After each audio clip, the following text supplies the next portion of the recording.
Hi guys, and welcome to Debbie's Rusty Brush. Today I am going to show you how I go about adjusting a painting or adding to a painting after you've completed it and you've sealed it. So I did this painting on a canvas board and I thought I was done. And I asked my husband to pick between this one and another deer painting that I did because I wanted to enter it in the local fair.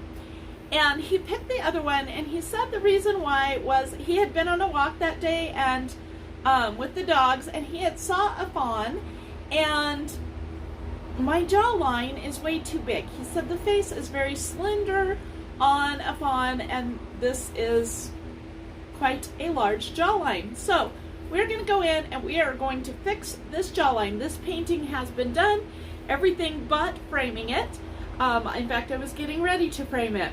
And so it is done and it is sealed. This was painted with acrylic paint and DIY clay-based chalk paint. So the acrylic paint, even when you're painting, if you want to change something, you just paint over it. The DIY paint, you can reactivate and blend together until it's sealed. Once it's sealed, you have to go about it in a different way. And basically, you're going to go about it like you're painting with acrylics, because now none of this undercoating is going to blend together with the new paint that we put on top.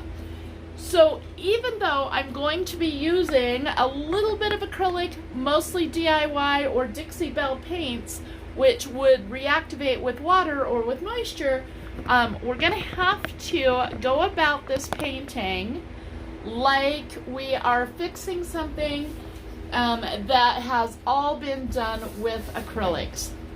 So I'm going to start with an angle brush here. I'm going to get a little wet. And I'm also going to find one of my little paint brushes. Okay, so what we are going to want to do is we are going to want to fix this jawline. We don't want it to be this big. In fact, the jawline on the mommy is more streamlined than on this baby. And so I think the snout is okay. It's right through here that we want to fix. So this shouldn't be a hard fix. So what we're going to do is take like colors that we used before and try to get into them because they stick shut. So we're just going to beat them up. And so what we want to do is thin out this jawline. Okay, so we're just going to start by moving that jawline, and then we're going to go ahead and bring in our colors that are similar to what we used before, and we're just going to fill in the entire neck area up to our new jawline. And I'm just right now blending Dixie Belle Amethyst, Dixie Belle Lucky Lavender, and DIY Water Lily. And I will be adding in some ultramarine blue. And I just kind of want to go back over and get those colors back in the neck. And then what we're going to do is bring in the white, because the deer typically will have a white spot below their on their necks, below their jaw, and it moves up as they get older. I was looking at pictures. The fawns had quite a long area that was white. So I am increasing the white area on this deer, and I want it to mix with what I have done underneath. And so I don't have a problem with that. I want it to have a little bit of that purple in there. Now I'm just going in and finessing and playing with the colors, and the way that I want it to look. Now, all of the colors that I'm putting on at this point will blend together. What's not blending in is the original coats that I put on. And so basically I am doing this exactly like I did the original painting. And I'm going back and forth between these colors to get my lights and my darks and my shadows and that back in there using these colors that I had originally used. Now I'm going in, I had drawn in that jawline with some Dixie Belle Amethyst, and I'm going through and I'm just thinning out that line some so that it is more just a shadow down there versus being a line. And so I'm just going to go back and forth. I'm adding more white in here on his neck. And because I want it lighter, but I do want it blended some. So I'm going to go in with Lucky Lavender right underneath the jawline there to add that shadow in there. And then I'm just going to play some more. I'm going to be adding in some darker areas. I'm bringing the back up some, which will shorten the neck. And so you'll see more of that back on this little fawn where the neck goes into it, and that will shorten up the neck area.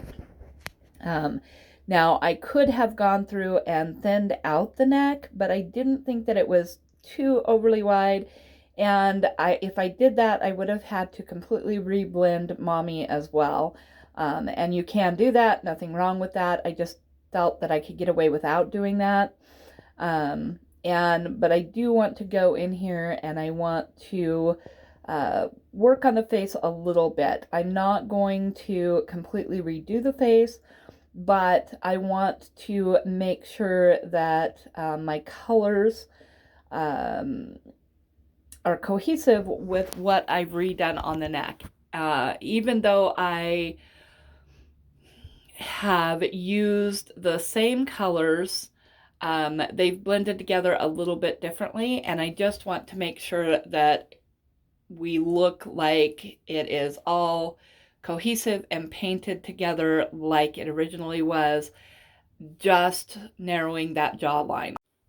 So just like when I painted the original painting, I am just going in and finessing, doing some finger blending, and I'm just using those undercoats as just that, as an undercoat. And as I'm adding the new paint, that paint will blend together. Where if I hadn't sealed this and I had decided that I needed to change that jawline, I could have spritzed this with water and reactivated the paint that was already there. And then as I mixed and blended, I would have been changing the original coat because it would have reactivated and played with these paints. Where now I am going over and painting over and using what was already there as kind of a primer coat, just the blended ideas and muscle lines and that kind of thing. But I do want it to be cohesive, so I am adding in to the face some colors so that it does flow down through the neck properly.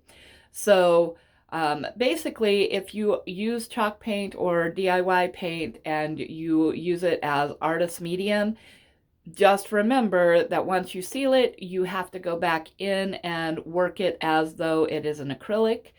If you have not sealed it, then you can reactivate and work it like you did when you did the original painting. So that is basically the difference. And if you're accustomed to working with acrylics, then this really isn't an issue. If you've never worked with acrylics and only with a chalk paint, then this is going to be a learning curve for you. But it's all possible. It's just paint just go in and play. That is basically what we're going to do today, and give him quite a bit smaller jaw. All right, so thank you for joining me this week. I appreciate it. If you like my videos, remember to follow and share and give me a like. And I appreciate all of that. And you guys have a great week, and we will see you next week. Bye-bye.